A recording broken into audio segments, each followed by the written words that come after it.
Sa ngalan ng Ama, ng Anak at ng Espiritu Santo.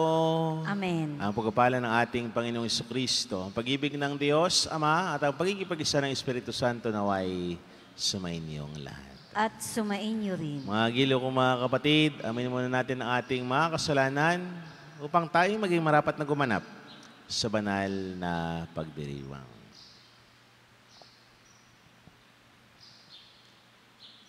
Sabay-sabay po tayo, inaamin ko sa makapangyarihang Diyos at sa inyo mga kapatid, na lubha akong nagkasala sa isip, sa salita at sa gawa, at sa aking pagkukulang. Kaya'y sinasamo ko sa mahal na Birheng Maria, sa lahat ng mga anghel at mga banal, at sa inyo mga kapatid, na ako'y ipanalangin sa Panginoong ating Diyos. Kaawaan tayo ng makapangyarihang Diyos, patawarin tayo sa ating mga kasalapat na bayan tayo sa buhay na walang hanggan. Amen. Panginoon, kaawaan mo kami. Panginoon, kaawaan mo kami. Kristo, kaawaan mo kami. Kristo, kaawaan mo kami. Panginoon, kaawaan mo kami. Panginoon, kaawaan mo kami. Manalangin po tayo.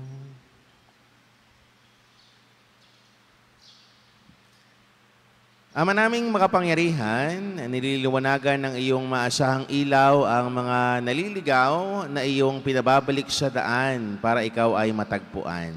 Ang mga kabilang sa nananalig sa iyong angkan ay pagkalooban mong makapagwaksi sa tanang salungat sa ngalang Kristiyanong sa iyo'y tinanggap upang ito ay talagang mapangatawan ng ganap. Sa pamamagitan ng Jesucristo kasama ng Espiritu Santo magpasawalang hanggan. Amen. Pagbasa mula sa aklat ni Propeta Isaías. Nang kapanahunan ni Akas na anak ni Hotam at apo naman ni Uzias na hari ng Huda, ang Jerusalem ay sinalakay ni Rezin, hari ng Syria, at ni Peka, anak ni Remalias, hari ng Israel. Ngunit hindi sila nagtagumpay. Nakaabot sa sambahayan ni David ang balitang nagkasundo na ang Syria at ang Israel. Kaya't ang hari, gayon din ang buong bayan, ay nanginig sa takot na animoy mga punong kahoy na inuugoy ng hangin. Sinabi ng Panginoon kay Isaías, "Isama mo ang iyong anak na si Sear-Hasub at salubungin ninyo si Akas. Matatagpuan ninyo siya sa may dulo ng padaluyan ng tubig mula sa tipunan ng tubig sa itaas, sa daang patungo sa bilaran ng damit. Ganito ang sabihin mo sa kanya, humanda ka, pumanatag ka at huwag matakot. Huwag masisira ang loob mo dahil sa nag-aalab na puot ni Rezin ng Syria at ng anak ni Remalias. Ang dalawang iyan ay parang dalawang kahoy na umuusok, ngunit di nagdidingas. Nagbalak ng masama laban sa iyo ang Syria at ang Israel at ang anak ni Remalias at kanilang sinabi, lusubin natin ang Huda, pasukuin natin at sakupin. Papaghariin natin doon ang anak ni Tabiel. Akong Panginoon ang nagsasabing hindi na ito mauulit. Pagkat ang Syria ay mahina pa sa Damasco, na punong lungsod niya, at ang Damasco'y mas mahina kay Haring Rezin. Ang Israel naman, mawawasak sa loob ng 65 araw. Malakas pa sa Israel ang Samaria na kanyang punong lungsod, at ang Samaria ay hindi lalakas kaysa kay Haring Peka. Ikaw ay mapapahamak pag hindi na natili ang iyong pananalig sa Diyos. Ang salita ng Diyos. Salamat sa Diyos. Salmong tugunan, ang Diyos ang siya nagtatanod sa kanyang banal na lungsod. Ang Diyos ang siyang nagtatanod sa kanyang banal na lungsod. Dakila ang puon dapat papurihan sa lungsod ng Diyos, bundok niyang banal. Ang bundok ng Sion, tahanan ng Diyos, ay dakong mataas na nakalulugod. Ang Diyos ang siyang nagtatanod sa kanyang banal na lungsod. Bundok sa hilaga, nagalak ang dulot. Sa lahat ng bansa, nitong sansinukob.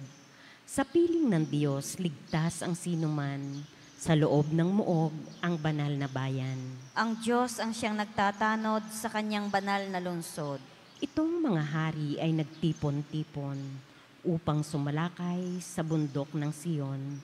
Sila ay nagulat nang ito'y mamasdan, pawang nagsitakas at nahintakutan.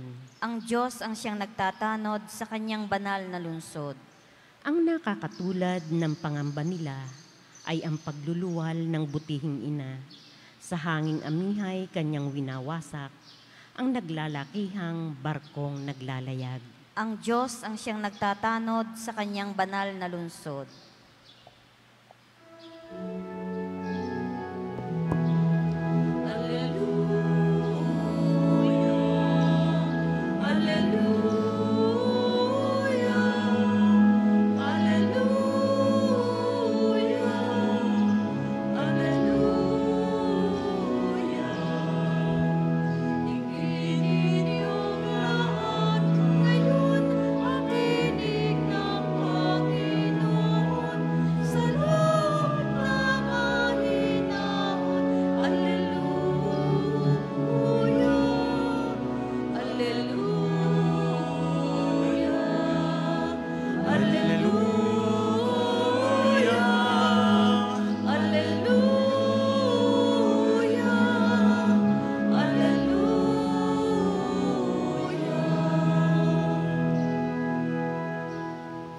Sumainyo ang Panginoon. At sumainyo rin. Ang mabuting balita ng Panginoon ayon kay San Mateo. Papuri sa iyo, Panginoon.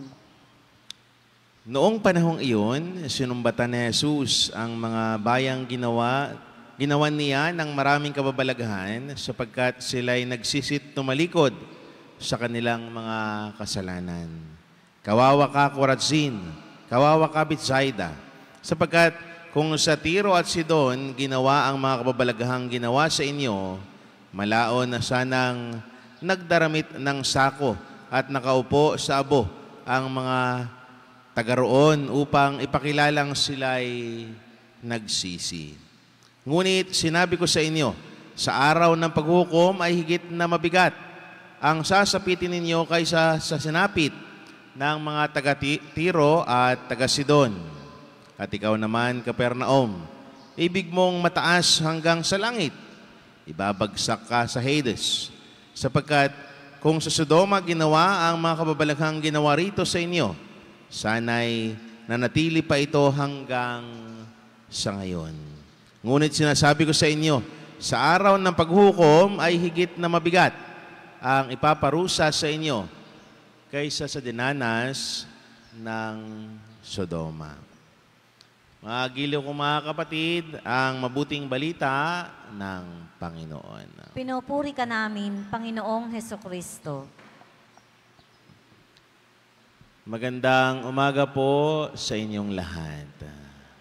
Mga giliw kong mga kapatid, ngayong mga panahong ito, malimit ho natin na maririnig sa mga balita o sa mga pahayagan yung sinasabing end of the world. Malimit ho natin napapakinig yung mga balitang dahil nagkakaganito ang mundo dahil magtatapos na. Malimit po natin na mapapakinig na merong sasapit na big one. Yun yung mga bagay na napapakinggan natin sa TV. Pero mga gilo ko mga kapatid, kung isipin natin, kailan ba matatapos ang mundo? Hindi tayo makakapagsabi kung kailan matatapos o kailan guguho ang mundo. Ang Diyos lamang ang siyang nakakaalam nito. Pero mga giliw kong mga kapatid, sa ating mabuting balita at kahit sa ating mga pagbasa, pinapaalalahan tayo ng Diyos. Anong paalala sa atin? Na huwag tayong matulad sa mga bansang ginawa na niya ng himala, pero hindi pa rin naniwala. Titingnan natin, ano ba ang ginawa ni Jesus sa Tiro at Sidon? Bago natin tingnan kung bakit sinabi niyang kawawa ka, Corazin, at kawawa ka, Betsaida. Sapagkat sinabi ni Jesus, ginawa ko ang mga kababalaghan, pero hindi pa rin kayo naniwala. Anong nangyari sa Tiro at Sidon? Itong Tiro at Sidon, ito yung mga bansa sa Phoenicia. Ito yung mga bansang si Jesus din ay gumawa ng himala. Ipinakita sa kanila kung paano ang pagpapala ng Diyos. Pero after all, itong Tiro at Sidon ay they worship again the false gods. Ano? Sila pa rin ay nagsamba sa Diyos-Diyosan. Kaya nagalit din si Jesus. Bakit?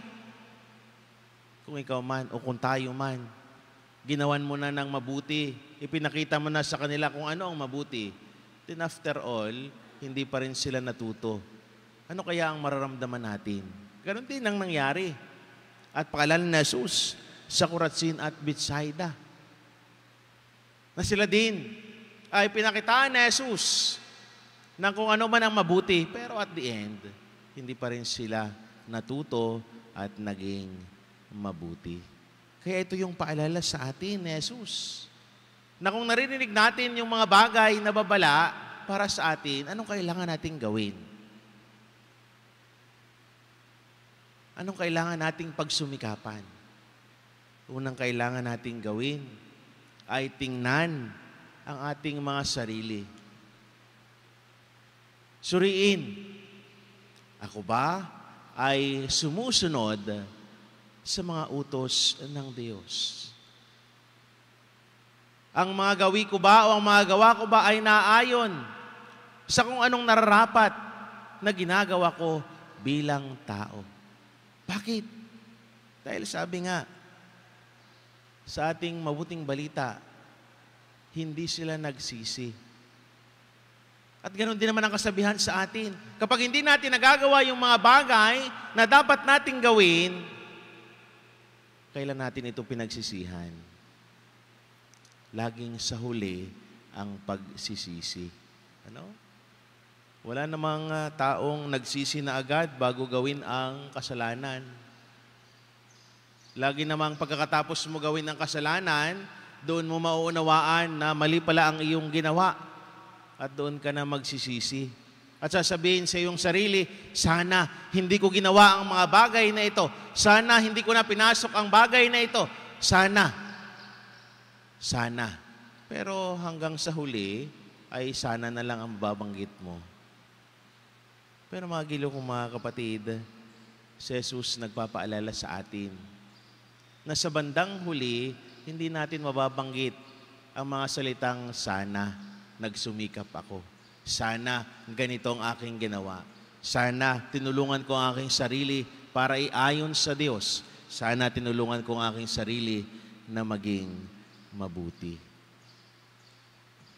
Mga gilo kong mga kapatid, ang mga paalala ni Jesus sa ating mabuting balita ay nararapat lamang na tingnan natin ang ating mga sarili upang nang sa ganon, sa pagkakita natin kung ano ang mga bagay na pagkukulang natin, na pagkakamali natin, yun ang una nating pupunan.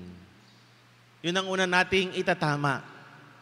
Yun ang una nating pagsisihan. Una, mga gilo kong mga kapatid, na dapat nating gawin para hindi natin masabi sa ating sarili, sana nagawa ko ang bagay na ito, ay tingnan, suriin ang sarili. Ano ang aking pagkukulang? Ano ang aking pagkakamali? At yun ang ating pupunan. Pangalawang kailangan gawin kung alam natin na tayo ay huhusgahan sa huli nating o sa paghantong natin sa huling hantungan, ang kailangan nating gawin ay gumawa ng mabuti. Alam natin, nahahantong tayo sa huling hantungan. Pero kailan ba tayo gagawa ng mabuti? Doon din sa huli. Paano kung hindi natin alam? Dahil hindi naman talaga natin alam kung kailan tayo darating sa sinasabi nating huling hantungan. Kung kailan tayo tatawagin ng Diyos. Uulitin ko, sa huli ang pagsisisi.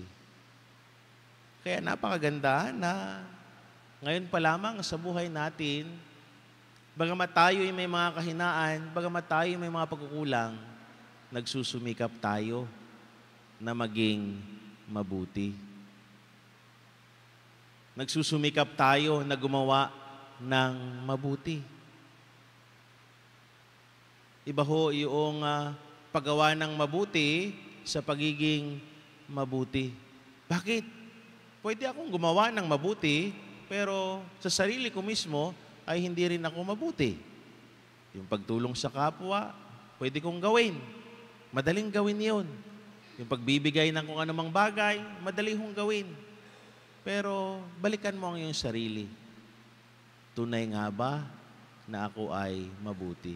O baka naman itong paggawa ko ng mabuti ay meron ding lihim akong iniisip.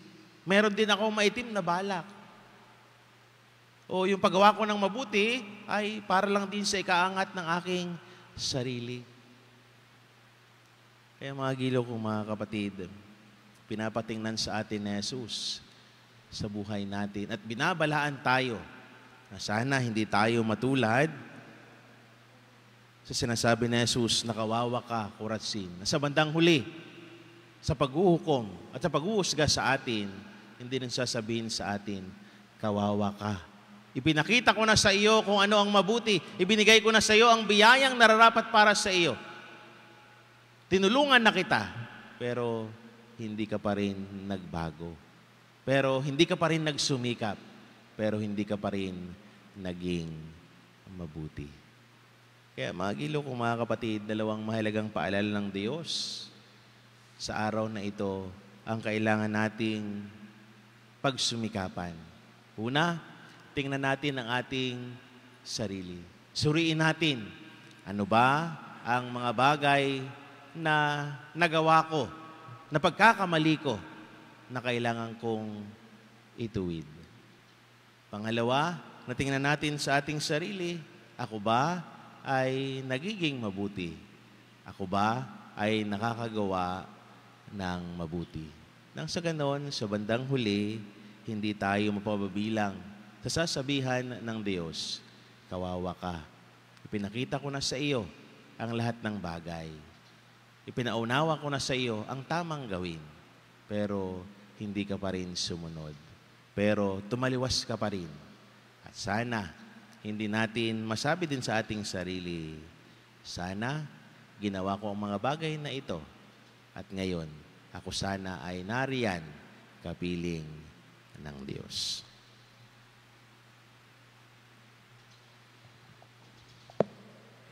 Manalangin tayo sa Diyos, Ama, habang pinapangaral natin si Maria, ang Berhen ng Carmel.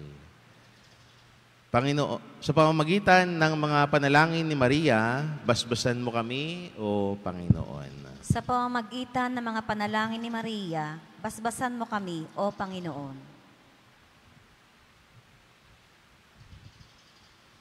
Tayo naway magbahagi ng pananampalataya ni Maria at sundin ang kalooban ng Diyos ng may kagalakan. Manalangin tayo sa Panginoon. Sa pamamagitan ng mga panalangin ni Maria, basbasan mo kami, O Panginoon. Ang simbahan naway lukuban ng banal na Espiritu at punuin ito ng pagsunod at pananampalataya at pamumunga ng mabuting gawa. Manalangin tayo sa Panginoon. Sa pamamagitan ng mga panalangin ni Maria, basbasan mo kami, O Panginoon.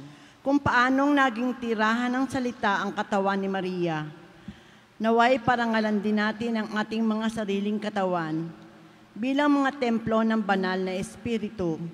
Manalangin tayo sa Panginoon. Sa pamamagitan ng mga panalangin ni Maria, basbasan mo kami, O Panginoon. Ang ating buhay naway ilaan natin sa pag-aaral at pagninilay ng salita ng Diyos. Manalangin tayo sa Panginoon. Sa pamamagitan ng mga panalangin ni Maria, basbasan mo kami, O Panginoon. Ang mga namayapa naway makatagpo kay Maria ng isang tunay na kanlungan. Manalangin tayo sa Panginoon. Sa pamamagitan ng mga panalangin ni Maria, basbasan mo kami, O Panginoon. Ama naming nasa langit, ipadala mo sa amin ang iyong banal na Espiritu upang marinig namin ng may pananampalataya ang iyong salita at tuparin ito sa aming buhay. Pagkalooban mo kami ng mga pusong nalulugod at sumusunod sa iyong banal na kalooban. Hinihiling namin ito sa pamamagitan ni Kristo na aming Panginoon. Amen.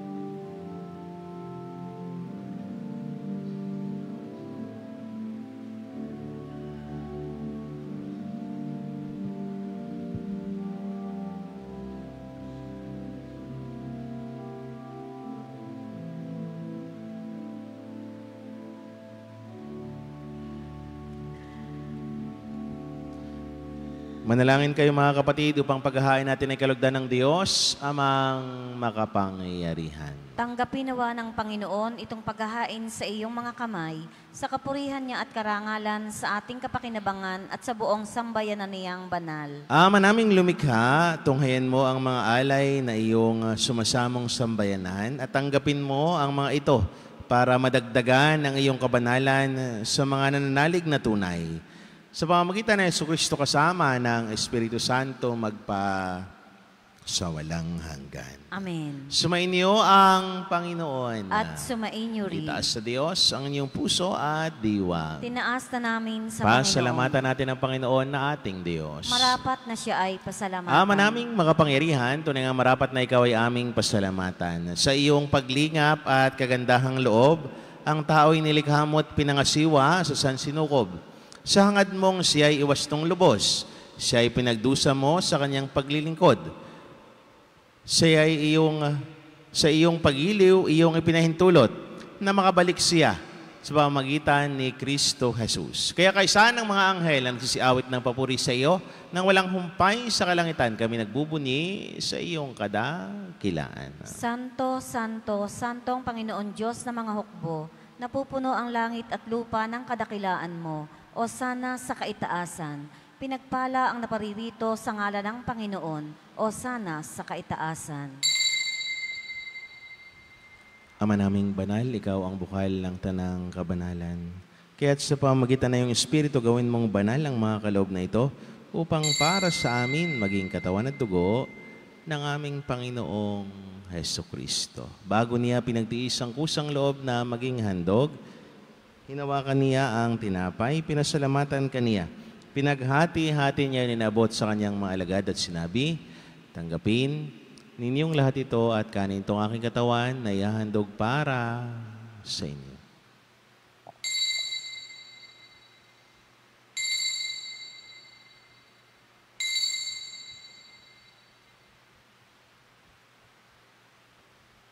Gayun din naman, nang matapos ang hapunan, nawakan niya ang kalis, muli kaniyang pinasalamatan. Niabot niya ang kalis sa kanyang mga alagad at sinabi, tanggapin ninyong lahat ito at inumin tong kalis ng aking dugo, ang bago at walang hanggang tipan. Ang aking dugo ay ibubuhos para sa inyo at para sa lahat, sa pagpatawad ng mga kasalanan. Gawin niyo ito sa pag-alaala sa akin.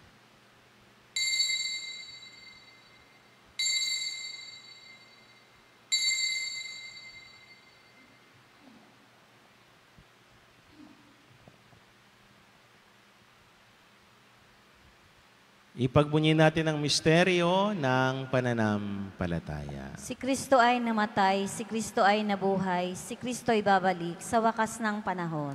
Ama, ginagawa namin ngayon ang pag-alaala sa pagkamatay at muling pagkabuhay ng iyong anak, kaya tinayaalay namin sa iyo ang tinapay na nagbibigay buhay at ang kalis na nagkakaloob ng kaligtasan. Kami nagpapasalamat dahil kami yung minarapat at tumayo sa harap mo para maglingkod sa iyo. Isinasamo namin kami magsalo-salo sa katawan at dugo ni Kristo ay mabuklod sa pagkakaisa sa pamamagitan ng Espiritu Santo. Ama, lingapin mo ang iyong simbahang laganap sa buong daigdig. Puspusin mo kami sa pag-ibig na aming Papa ni Gilbert naming Arsobispo at ng Tanang Kaparian. Alalahanin mo rin ang mga kapatid naming nahimlay na may pag-asang sila'y muling mabuhay, gayon din ang lahat ng mga pumanaw.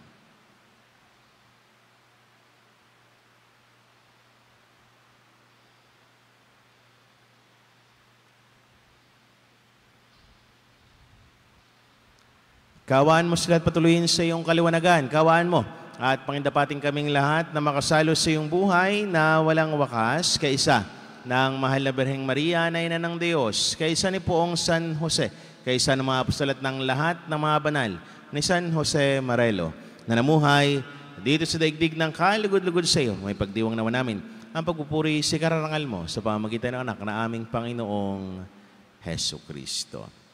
Sa pamamagitan ni Kristo, kasama niya at sa Kanya ang lahat ng parangal papuri sa iyo, Diyos, amang makapangyarihan, kasama ng Espiritu Santo magpa sa walang hanggan.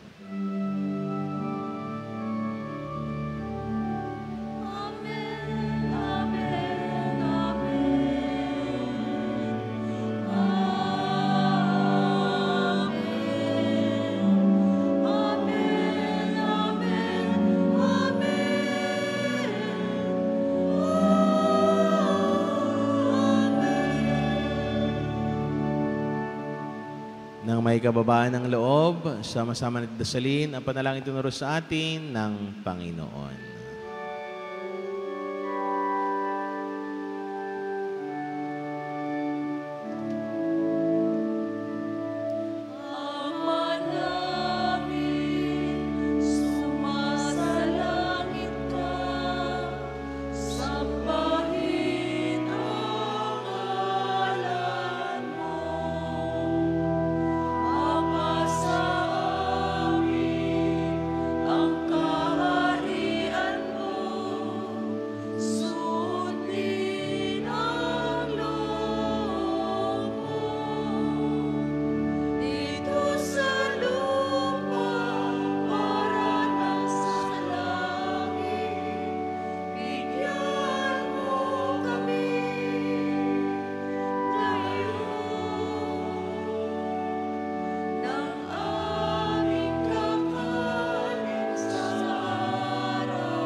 Hinihiling namin kami, Diyos, sa lahat ng masama, pagkalooban ng kapayapaan araw-araw, iligtas sa kasalanan tilayos sa lahat ng kapahamakan.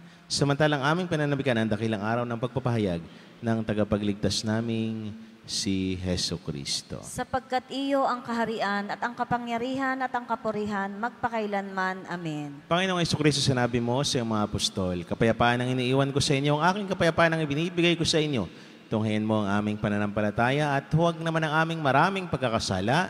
Pagkalooban mo kami ng kapayapaan at pagkakaisa ayon sa iyong kalooban, kasama ng Espiritu Santo magpa sa walang hanggan. Amen. Ang kapayapaan ng Panginoon ay laging sumainyo. At sumaiyo rin. Magbigayan kayo ng kapayapaan sa isa't isa. Peace be with you po. Kordero ng Diyos na nag-aalis ng mga kasalanan ng sanlibutan, maawa ka sa amin. Kordero ng Diyos na nag-aalis ng mga kasalanan ng sanlibutan, maawa ka sa amin. Kordero ng Diyos na nag-aalis ng mga kasalanan ng sanlibutan, ipagkaloob mo sa amin ang kapayapaan.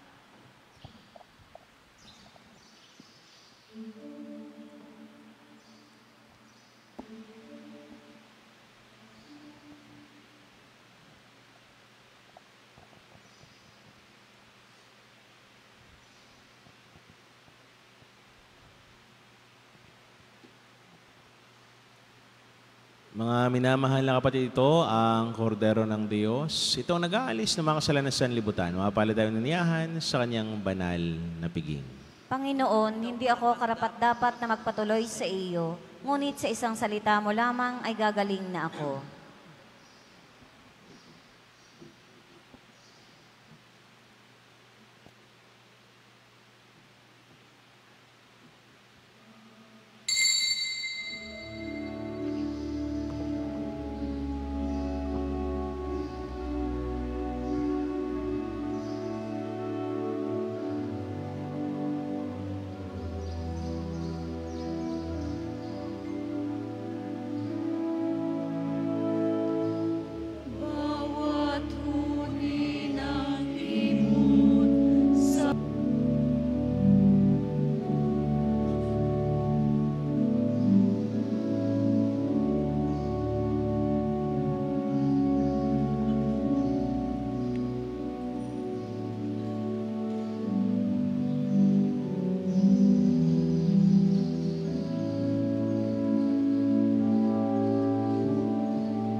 Manalangin po tayo.